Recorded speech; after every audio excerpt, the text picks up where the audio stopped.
Good evening and welcome to Know the Amendments. This session has been prepared for you in direct request from our citizens to learn more about the 12 constitutional amendments that are on the November 6th ballot. In response to our request, we reached out to former Senator Chris Smith, a partner in a law firm in Broward, and he has agreed to take us through the amendments. He asked that I give just a brief overview of his bio. Simply put, he has discussed Florida law on politics and on many national and local programs such as CNN, MSNBC, Fox News, and NPR.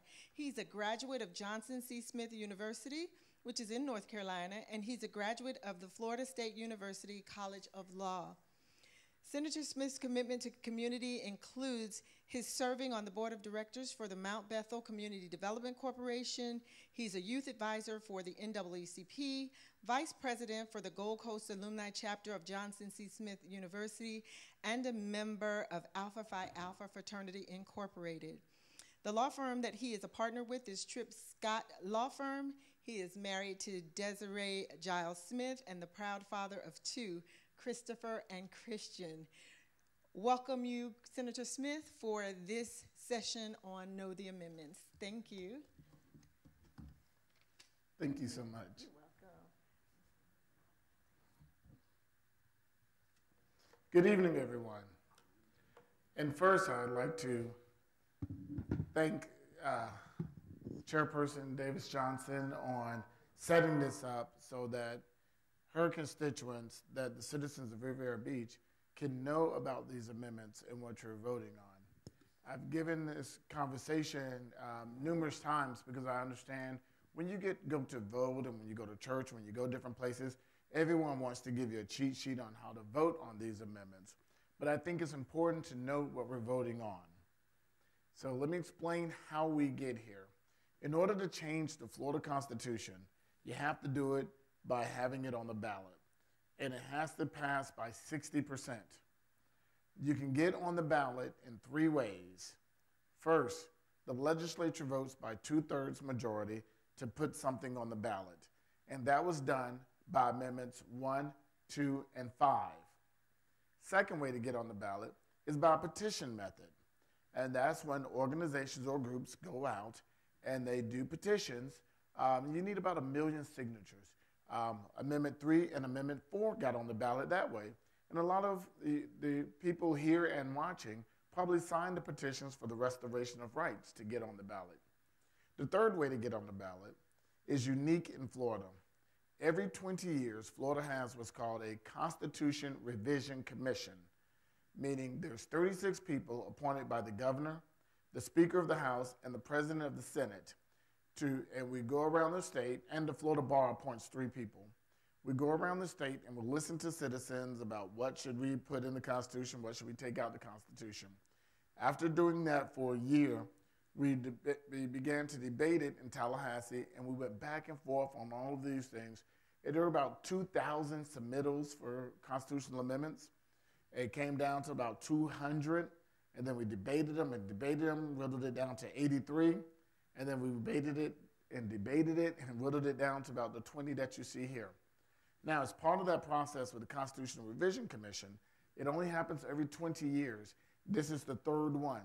And the first one, 40 years ago, they did what's called bundling, in which they did not want a whole lot of amendments on the ballot, so they put them together in an effort not to have a long ballot.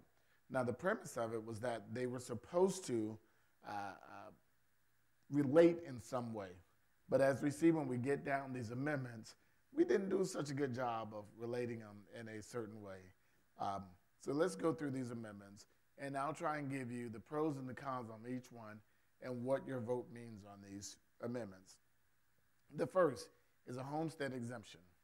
Currently under Florida law, you have a $50,000 homestead exemption. Well, it's two $25,000 homestead exemptions. Now, after those exemptions, if your house is still over $125,000, you'll receive a third exemption of $25,000, meaning If your house is worth $150,000, if the property appraiser says it's worth $150,000, after those two exemptions, it comes down to below $100,000. You do not get a third exemption. But if your house is worth $220,000, after the $50,000, you're still at $150,000, you will get an exemption.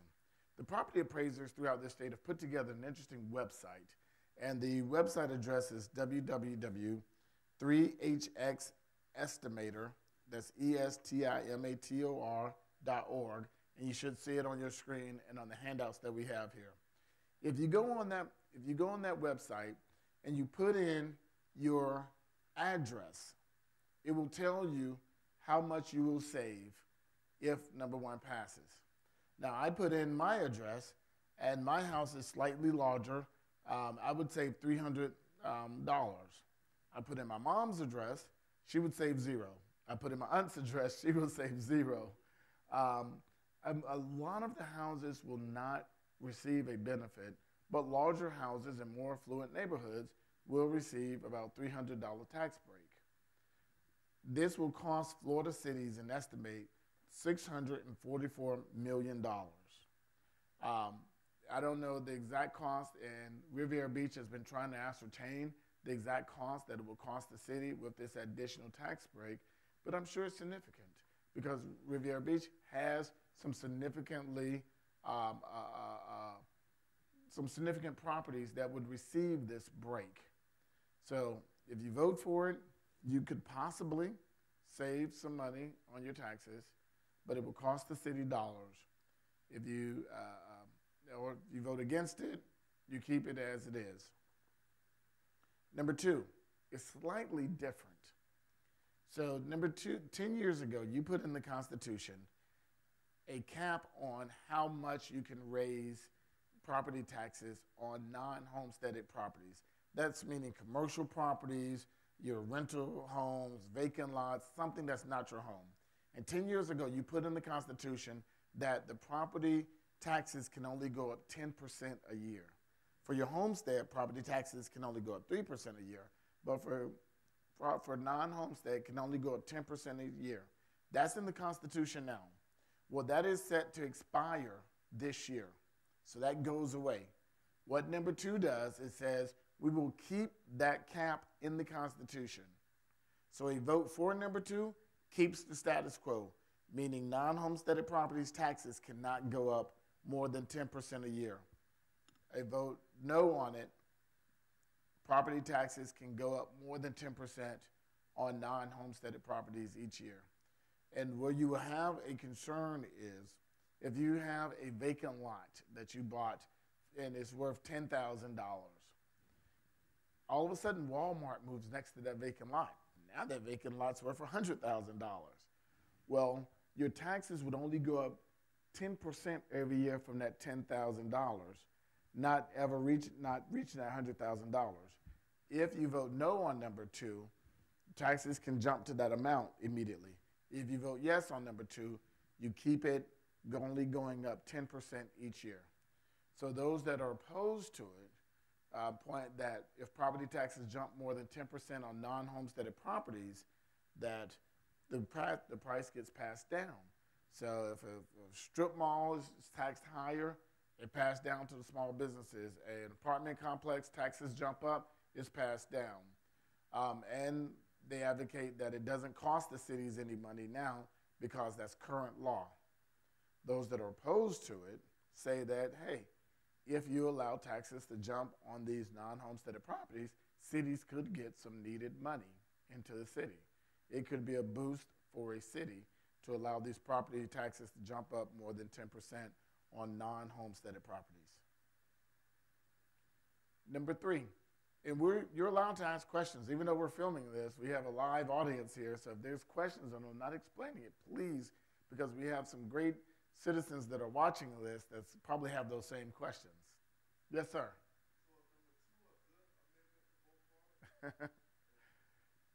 Number two would keep the status quo.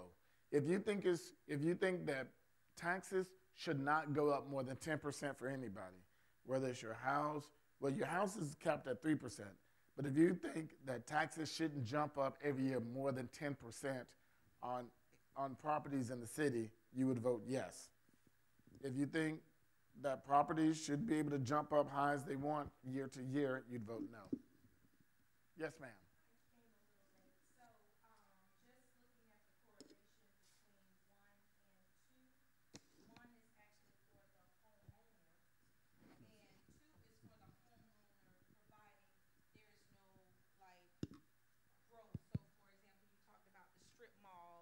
Things of that nature.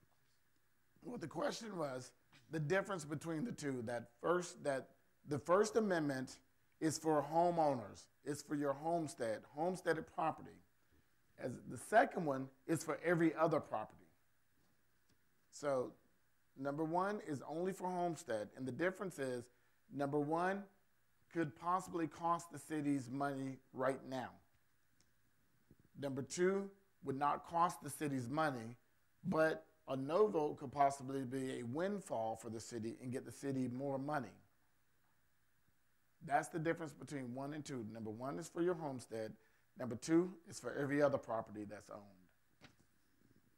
So number 3, right now, in order to expand gambling in Florida, the legislature does a bill. They go up to Tallahassee and they put together a bill and say, we're going to allow more slot machines here or more slot machines there, more card rooms here. And that's the way gambling is handled in Florida. So if you wanted to have a casino at a hotel on the beach here, the legislature would do a bill to handle that. What number 3 says is we don't want the legislature doing gaming bills. That if anybody want to expand gambling, they would have to do a statewide referendum. That the legislature can't do any bills to expand gaming. It would have to be a statewide referendum. Now, those that are for this say that the power should be in the people.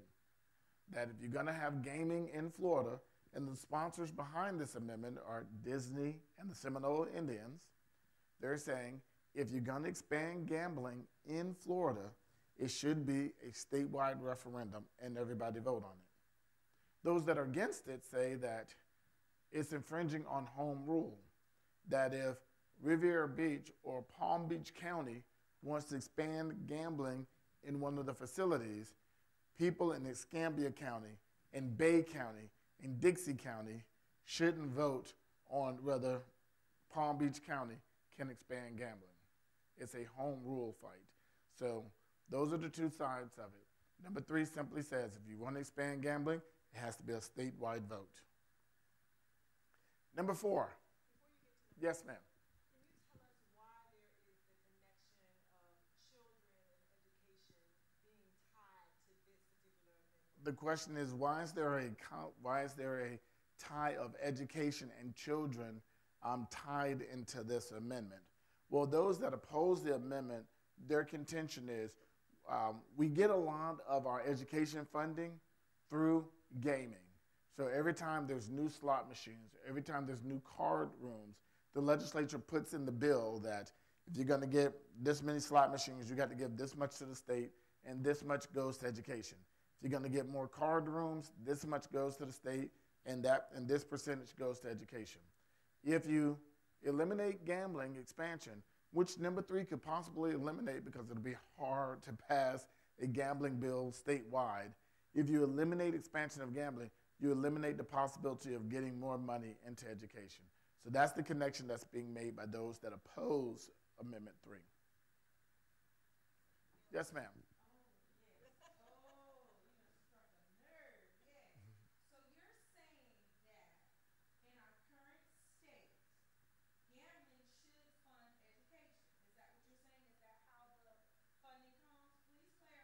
I am saying when there's gambling bills that are passed in Tallahassee, whenever there's an expansion of gambling and there's a dollar amount coming into the state, there's always a part of the bill that set aside some of it for education. Not saying all of it, but if the state's going to get a $2 billion windfall by allowing more gambling, the legislature a lot of times will put in the bill that of that $2 billion, 50% has to go to education. So are we talking about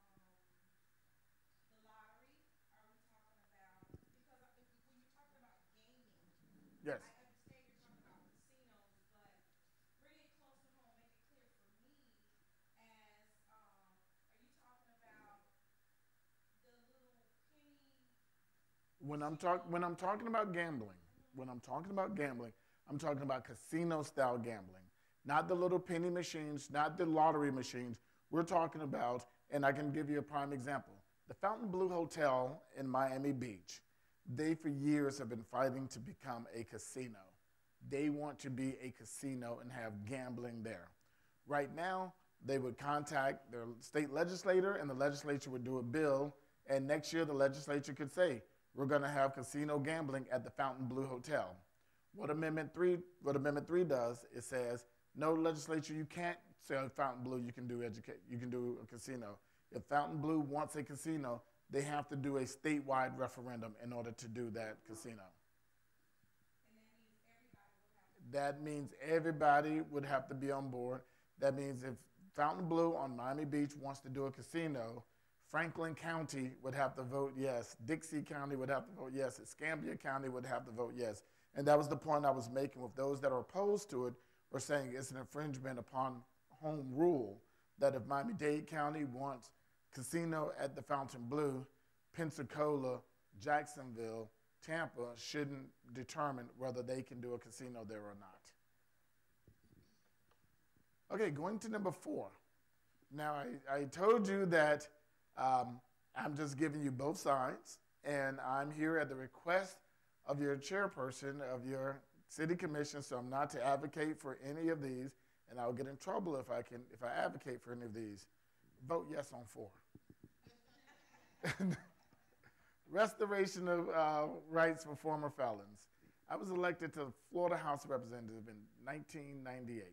First bill I filed was Bill 224, which tried to restore the rights of former felons.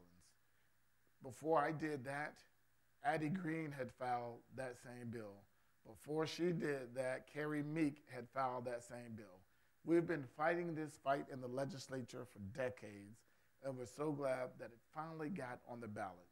Right now, Florida law is unconstitutional. The courts have said that the way the laws are written in Florida, because they're ambiguous, we don't give a criteria as to why someone's rights should be restored. We don't give a set timetable as to when their rights should be restored. The courts have said that's illegal and have told Governor Scott to change the rules. Well, I guess he's been busy and he hasn't changed the rules. This would change the rules. This would say, if you have served your time, if you have committed a crime, you've served your time, that you get your rights restored automatically. It excludes murder and it excludes sex crimes, but a vast majority of that 1.4 million Floridians who do not have their rights restored would be able to go down to the supervisor of election and get their rights restored. And I can guarantee you, I'll take back what I said about voting for it, because I'm not supposed to do that. But I guarantee you, your chairperson who sits to my left have been fighting that fight, and I know for a fact that Mayor Masters has been fighting that, because I've been to rallies with him as we fought that fight. 1 million of you signed a petition to get this on the ballot. This is about equality and giving rights back to people who have served their time. That's Amendment 4. Amendment 5 requires a 2/3 vote in order to raise a tax or a fee in the legislature. Right now, in order to pass the state budget, it's a simple majority. So if you're passing the state budget and there's a fee raise, which every year things go up. When I first elected, our state budget was about $72 billion. Now it's about $86 billion. Things go up. So you have to raise taxes or fees. What this would do is say that you need 2/3 vote. So it would consolidate power into a smaller group of people who will always say no to raising a tax or a fee. Think about in Washington right now, the Freedom Caucus, who always are saying no, no, no to raising of taxes or fees. What number 5 does is give them more power, because you would need a smaller group of people in order to raise taxes or fees, thus pass a budget. So the pro side of this, and the reason the legislature put it on there, is that it's a very conservative legislature, and other states have tried and said, we don't never need to raise taxes or fees ever, and it should be very tough to do it. Those that are against it are people who have been in a lot of states that have tried this, are saying it's tough to pass a budget. Whenever you consolidate power like that into a small group, it makes it tough. As a former legislator for 18 years, I can tell you, if it takes a 2/3 to raise a tax or a fee, it would be very tough to pass a state budget every year. Number 6, this is the first of what we call the bundling, where there's 3 different things in number 6, but actually when you look at them, it's usually one big thing in number 6. So the first thing in number 6, it increases the judicial retirement age. Right now, judges have to retire at the age of 72. This will increase the retirement age to 75. The second part of it is a kind of an inside fight with administrative law judges and agencies. Right now, if a developer wants to sue the Department of Environmental Protection over a rule, the judge usually looks to that agency and looks at how they promulgated that rule and to see whether the rule is fair. What this would say is the judge cannot look at that agency in the way they promulgated their rule. The judge just has to look at the rule. It's kind of an inside baseball and inside fight amongst developers and agencies. The big part of number 6 that is the real question, I believe, is Marsy's Law. Marsy's Law, you've seen a lot of commercials about Marsy's Law. And let me tell you what Marsy's Law, how it came about. There was a young lady in California, and she was killed. She was murdered. And the family did not know about a lot of the court cases that were going on. And then they showed up at the final case, and they found that a plea deal had been struck. They were visibly upset, very upset, because they felt that, our sister, our daughter was killed, and you, state attorney in California, you cut this deal, you had all these hearings, and you never told us about it. And they were very upset. Now, a lot of us go to court, go to different commission meetings, and we leave upset, and we're just upset, and that's just how it is. Marsy's brother is a billionaire. So when he got upset, he decided to do something with his $1 billion. And he's gone all around the state and have tried to get these victims' rights into the constitutions of every state. So what they are a series of victims' right laws, things that are currently in statute, a lot of things that are in statute or in practice that I'd say Dave Ehrenberg does. That when you're a victim of a crime, he sends you notices saying, hey, we have a hearing, we have a hearing, we have a hearing. When you're a victim of a crime, the state attorney calls you and say, hey, we're thinking of doing this, we're thinking of cutting a plea deal, and they talk to you. Well, that's not everywhere. Some do it, some don't. And it's in statute. This will put it in Constitution and make it permanent that you have to do all that in Florida. Now, with some of the people that are opposed to it, the concerns are 2 other provisions in this. One, it requires an appeal within 2 years for a non-murder, an appeal within 5 years of a murder conviction. So if you're convicted of strong-arm robbery and you get 10 years, if you don't appeal within those first 2 years, it would have to be something extraordinary for you to be able to file an appeal. If you're convicted of murder, you don't appeal within that first 5 years, it would have to be something extraordinary. And quite frankly, what we see a lot is DNA evidence and stuff. So things like that, even though my criminal defense friends, don't like this, if it's something like DNA evidence come up later, that's something extraordinary and they can do an appeal. That's the first concern they have, is that it shortens the time for appeals. The second thing that Marsy's Law does, it requires trials to go faster. It requires, instead of trials being delayed and delayed and delayed, when the state attorney is ready to go, they file with the courts, and within 15 days they have to go to trial. And that's what some of the advocates are really advocating for, that some of these trials take so long that victims of crimes feel for the victims because it's taken too long to see justice. And so this is a very difficult one for our community to think about. we, a lot of times in our community, have people that are falsely accused of crimes, and we want to make sure that they have all the rights that they have. But quite frankly, a lot of people in our communities are victims. We want to make sure that they have the dignity and the rights and that they want to see justice get done, because we all know of cases that, I don't know why this case is taking so long, and the people feel further victimized. So this is a tough one, and I would ask you really to take a look at this one and see how you feel about this particular law. It's not as bad as some people are telling you, and it's not as great as some people are telling you. But this is one where you really have to think, what do you want to see in our Constitution? Yes, Mr. Mayor. Great to see you, sir.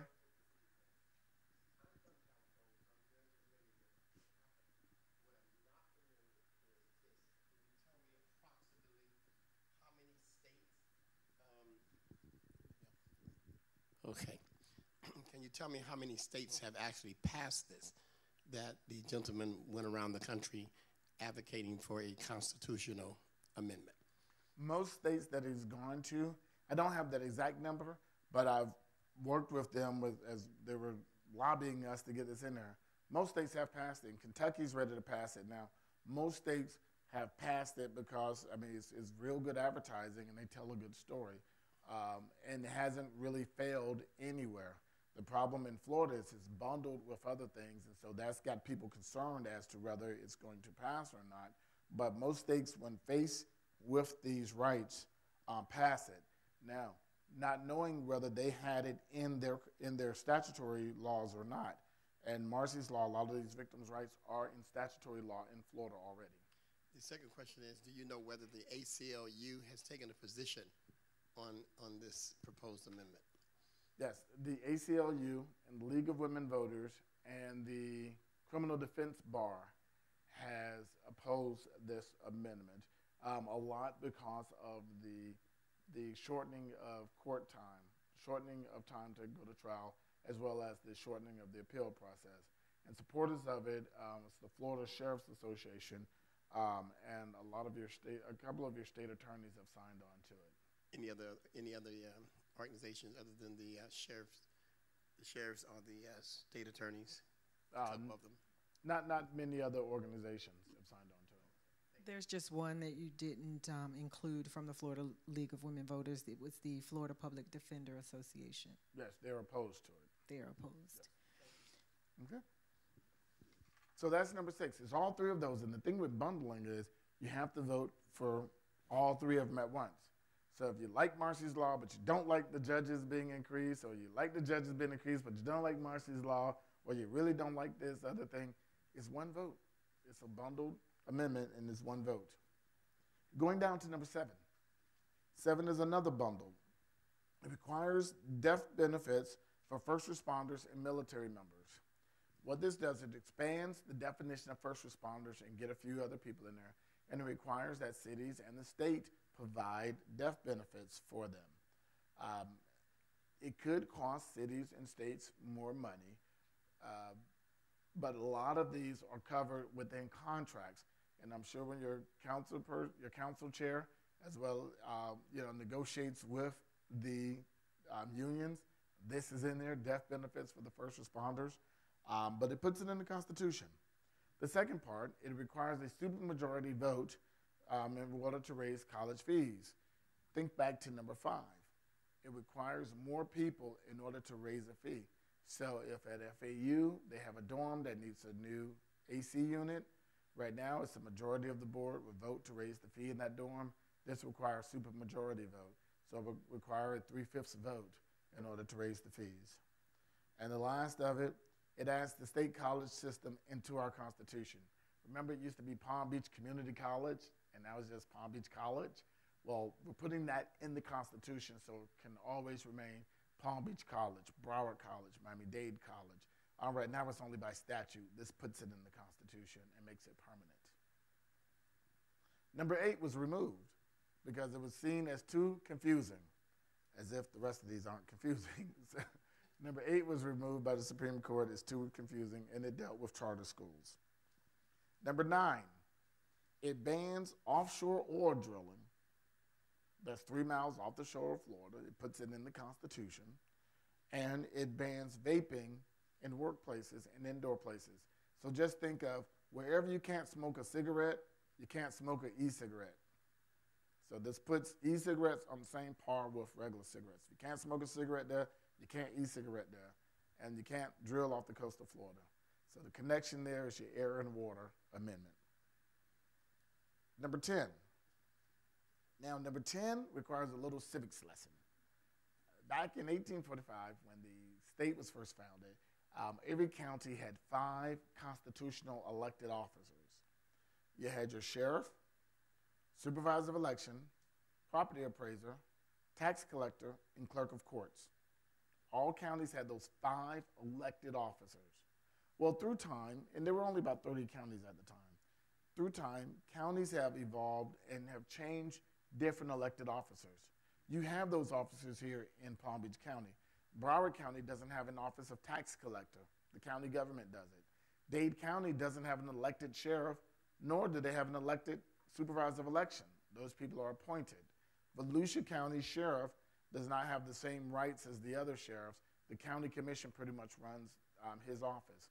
What this would require is that all counties go back to those 5 constitutional elected officers, and it would give them their original powers. So where I'm from, in Broward County, it would require us to come up with a tax office of tax collector. The only change in Palm Beach County would be with your clerk's office. Your clerk of courts would be the clerk of the county. So where the clerk of courts is in charge of the courts and the paperwork in the courts, the clerk of courts become the clerk of the entire county. Because think about it, back then, that's how it was. Palm Beach County was very, very, very small, and you only needed a clerk. And we've evolved to clerk of courts. So this would make your clerk of courts be in charge of a lot more stuff. And those that are opposed to this, kind of like I said before, are because of home rule. Counties are different. Dixie County is different from Palm Beach. That's different from Franklin. That's different from Broward County. They feel it's an infringement upon home rule. Those that are for it, like your Florida Sheriff's Association, feel that the sheriffs should all be elected and they should have their full powers. The second part of it, it changes the start date of the legislature. Right? The legislature normally meets in March and April. What this would do in even number years, it would make the legislature meet in January, February, and in odd years, it would meet in March and April. Now, to the general public, this has you could care less about that. After serving in Tallahassee and being from Broward County, I hated being in Tallahassee in January, February, because it's cold in Tallahassee in January, February. But this would just change those start dates, and then even in a number of years, it would make the legislature be there in January or February. And the last part, it adds another office to the Constitution within the governor's office. Think of it as like a Homeland Security person to be in charge of Florida, and in the governor's office, it would put that in the Constitution so that we'd always have kind of a Homeland Security czar within Florida. So those would be the 3 things. It makes sure every county have those 5 constitutional elected officers. It changes the start date of the legislature, and it puts a Homeland Security czar within the office of the governor. Number 11. Number 11 removes things out of the Constitution. So this is where we're taking things out. First is the alien land law. In the Florida Constitution, believe it or not, the legislature has the power to say that a non-citizen cannot own property in Florida. This was done around World War II for Japanese, in retaliation to Japanese, to give states the rights to kick Japanese out of their state. It's a very, it's a very bad and very racist thing that this country did and put in state constitutions, and it still sits in our constitutions, called the Alien Land Law. This would take that out of the Constitution, something that's not used, and it couldn't be used. It would be against the federal Constitution. Takes it out. It takes out high-speed rail out of the Constitution. And it takes out one other thing, and it's not on the card, but it's in the other things that you have. It takes out a provision in the Constitution. It ensures that if you commit a crime, even if the punishment or even that crime changes later, you still are prosecuted under the crime that you committed at the time in which you committed it. It ensures that. And the question I always get, and I know none of you good folk in this room will ask it, well, what about marijuana? Yes, if someone is in jail for marijuana and the legislature changes and say, okay, now we have recreational marijuana, it's legal now, people will not get out of jail. People have to stay in jail because they committed a marijuana offense at the time when it was illegal. So that would ensure that. So it takes those things out of the Constitution, and it ensures that you're convicted of a crime when it was a crime. Yes, ma'am. Yes.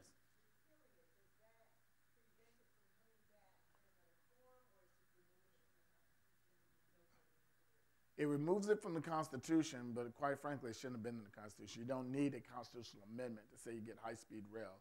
If as one of the gubernatorial candidates spoke about the other night, if the governor and the legislature so want to do high-speed rail, they can do it by statute and receive the federal funds down to do the high-speed rail, which is necessary in Florida, especially the Orlando to Tampa, Orlando to Miami. It can be done by statute. It doesn't have to be in the Constitution if we get a governor that's willing to draw down those federal funds to do that. Yes, Mr. Mayor.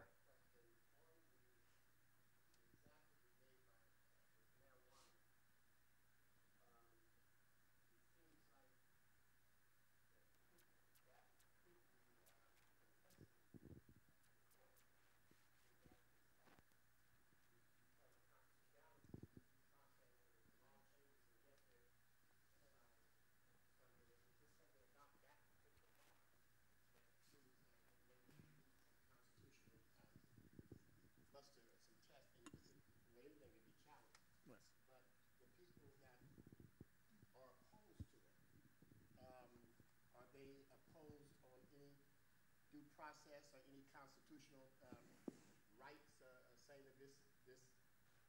Quite frankly, I see where you're going. Quite frankly, those that are opposed to it are kind of opposed to it as to what you just articulated.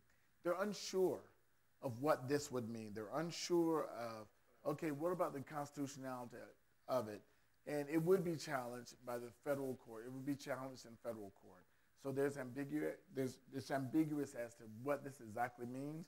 And some people have the mindset, well, if I'm not sure what it means, I'm voting no. And those are the people that's kind of the challenge to it. It's not one of those that's been high on the level of no. And some people are like very no on others. This is one of those that I'm unsure, so I'm still voting no. And then there are those that are saying, hey, I'm unsure, but the rest of it is good, so I'm voting yes. That's kind of be the mindset on this one. Number 12 is an interesting one. It's one of those that you got to be careful what you vote for. 12 says it prohibits public officials from lobbying for compensation while in office and 6 years thereafter. Meaning, if you're in office, you cannot lobby somewhere for a client, meaning go and advocate for a client in front of an elected body for money while you're in office and for 6 years after. And it puts it in the Constitution. And the story I tell about this is there's a difference between constitutional amendment and statute. When it's in the Constitution, as you see, it's hard to get in the Constitution. It takes 60% to get in the Constitution. It takes getting on the ballot, passing it by 60%. When things are in the Constitution, it's hard to change. When it's in statute, you can go back and you can fix things. Back when I was in the House of Representatives, we passed a bill because everyone wants ethics. Everyone wants your elected officials to react ethically. And we passed a bill that said that legislators cannot take anything of value from anybody with a lobbyist. Everyone cheered. Everyone voted for it. I was one of 8 people to vote against it. And everyone's like, how can you vote against ethics? We don't want y'all taking stuff from lobbyists. That summer, after session, I went back home, and I did my normal tour around the county, and I wound up at the Boys and Girls Club. And at the Boys and Girls Club, they had the cookies and juice and said, hey, representative, sit down and have cookies and juice with the kids. And I told them I can't because the Boys and Girls Club has a lobbyist in Tallahassee. And by eating cookies and juice with those kids, that would be violating Florida law. I couldn't have cookies and juice with the kids. We went back the next year and we changed that law and put a $25 cap. I tell that story because it was in statute, and once we saw some of the things that were wrong, we were able to go back and change it. If you feel that ethics is important and that you do not want your elected officials lobbying, meaning you don't want a county commissioner coming in front of your city commission trying to get a development project here and using undue influence, if you think that is important, that is something that I would just give a little commentary, should be a county ordinance or a city ordinance so that you can change something if you see that you're capturing too much. Now, currently in the Constitution is a 2-year ban that legislators cannot lobby the legislature for 2 years. This extends it to 6 years, and it puts that ban on local elected officials and stuff. So a yes vote would say exactly what it says. It prohibits public officials from lobbying for compensation while in office, and 6 years thereafter, it puts it in the Constitution. A no vote says you don't want to put that in the Constitution. And then if this fails, I suggest you go to your city and your county and you get them to adopt these kind of ethics laws locally so that if there's a concern, if there's a problem, it could be addressed at that time. And 13 prohibits betting on dog racing in Florida. And it prohibits betting on dog racing in Florida. It doesn't prohibit dog racing. But in actuality, if you don't have betting on dog racing, the parks will end dog racing. That doesn't close the parks. Palm Beach Kennel Club will still function as a card room and as slot machines, and you can go in and bet. Actually, you would be able to go in and bet on dog racing other places.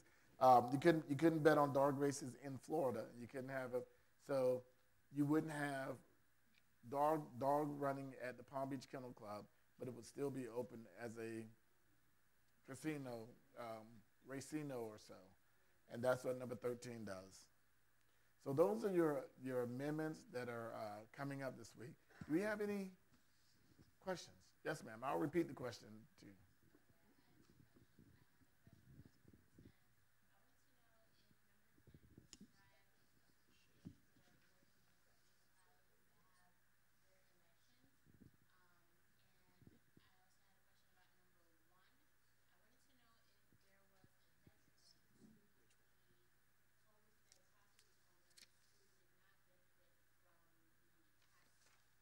Okay.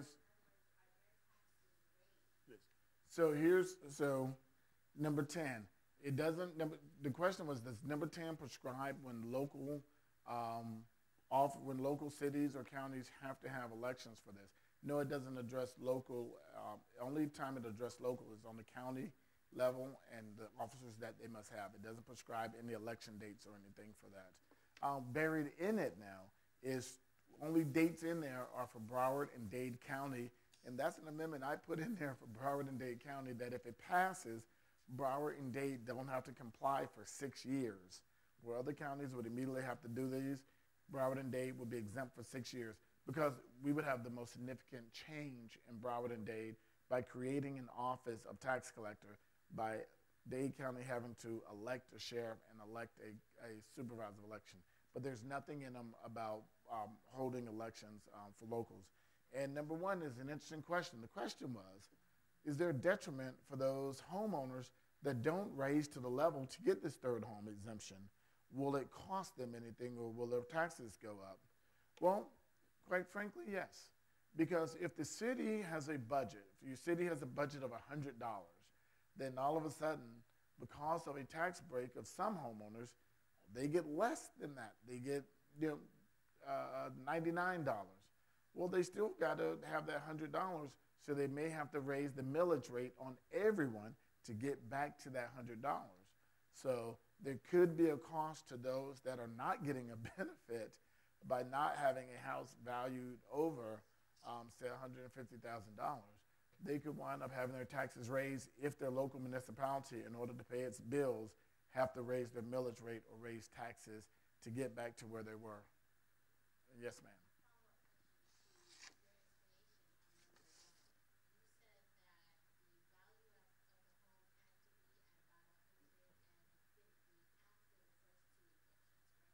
Yes, I said that after the exemptions, so because that came up, a lot of people's like, well, my home's valued over 125, so I'm going to get it.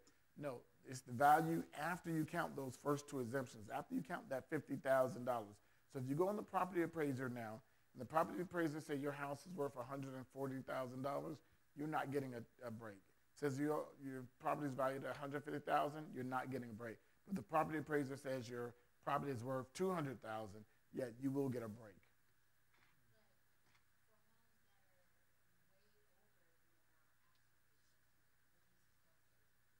Yes, anyone over that amount will get another $25,000. So a $3 million house will get another $25,000 homestead exemption. A $200,000 house will get another $25,000 homestead exemption. So every house over that amount will get a tax break. Every house under that amount will not get a tax break. And again, we had the website up there that you can go on, the property appraisers, or just put in Google search, Florida Amendment 1 tax break, and it'll take you to the property appraisers, and they have a good website that you can put in your address and see exactly what you will save. Yes, sir.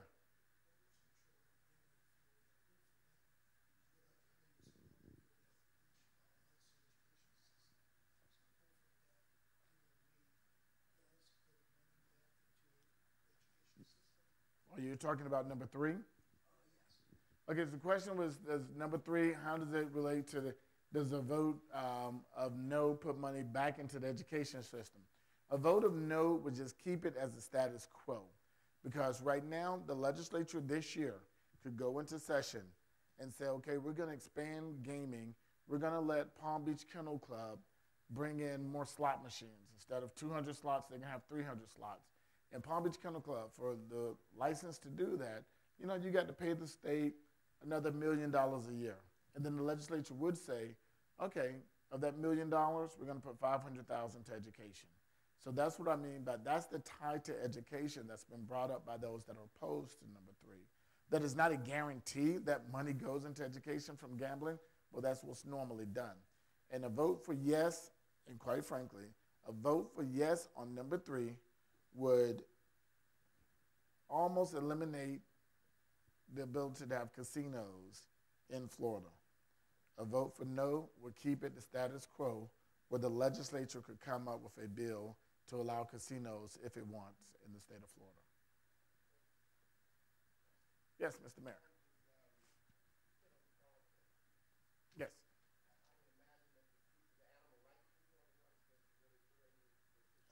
Yes, the number 3 was is promoted by the Grade 2K Foundation, which is in animal rights. And what it does, it puts in there language in the Constitution that give rights to animals and say how the humane treatment of animals is paramount in Florida. It puts it in the Constitution. And so some that are opposed to it are concerned that it's great as dogs today. That language can be used to go after horses tomorrow, can be used to go after, slaughterhouses the next day. Once you put that kind of language in the Constitution, if it's a slippery slope or not of, even if it's dogs today, that it begins with dogs, but it can go to other things.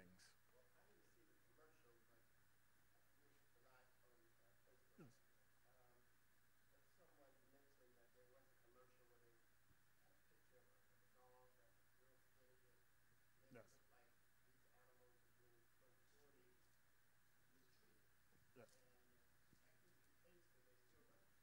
Yes.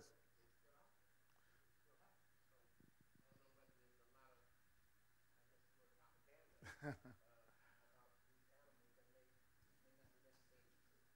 Well, I'm sure as a long-serving community servant, you've seen campaigns where people can take one instance and make it seem like that's the whole.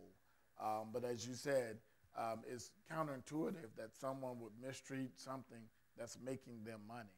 If the dog breeders and handlers make their money off the dogs running, to mistreat them would be counterintuitive, and that's the argument on the other side. Yes, sir. Yes.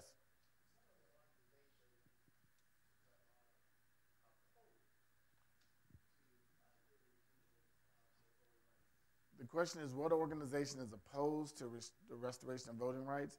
There's no organizations filed. There's one organization that was formed to go against this, but none of your regular organizations, no one has stepped forward really to say that I oppose this. The organization on file against it is an organization started by a lawyer in Tampa for the sheer purpose of just opposing this. But none of the organizations that's been around for any years are opposing this. To the other side, a lot of the organizations that you know of, the ACLU, League of Women Voters, Common Cause, NAACP, all those organizations are supporting this and have been supporting this for years.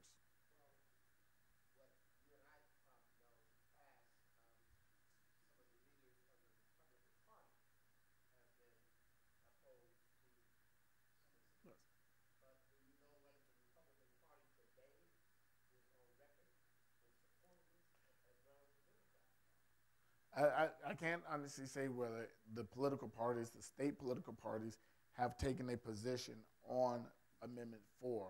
I haven't seen where they have taken a position on any of the amendments thus far, but I haven't seen where any the Republican or Democrat Party have taken a position on Amendment 4.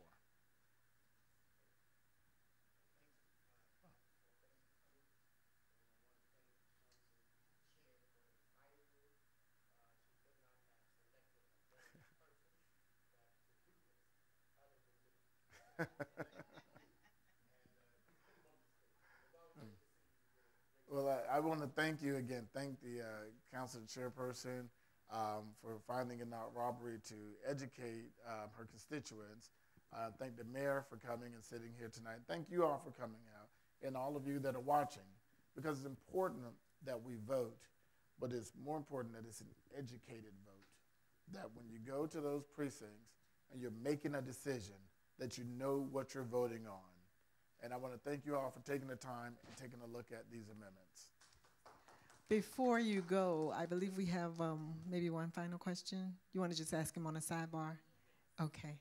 So on behalf of the mayor and city council, I would like to take this opportunity to thank you, Senator Smith, for being here. We understand the value and the time that you committed to the Constitutional Revision Committee. We thank you for that work, but more importantly, we thank you for breaking down the amendments for our constituents and our citizens here in the beautiful city of Riviera Beach. So on behalf of the mayor and council, thank you so much. Thank you. This concludes our segment entitled Know the Amendments. It will re-air. We ask that you share the news with your family, friends, relatives, anyone that you know that will be casting a ballot in the upcoming November 6th election. For additional information, you can contact the office of Chairwoman Tanya Davis Johnson for any information regarding the amendments. There is information and literature here in City Hall that has been prepared by the League of Women Voters, and we're also looking for some additional information that has been provided by the Department of State, which has the actual language for each of the amendments. Thank you for watching, and good night.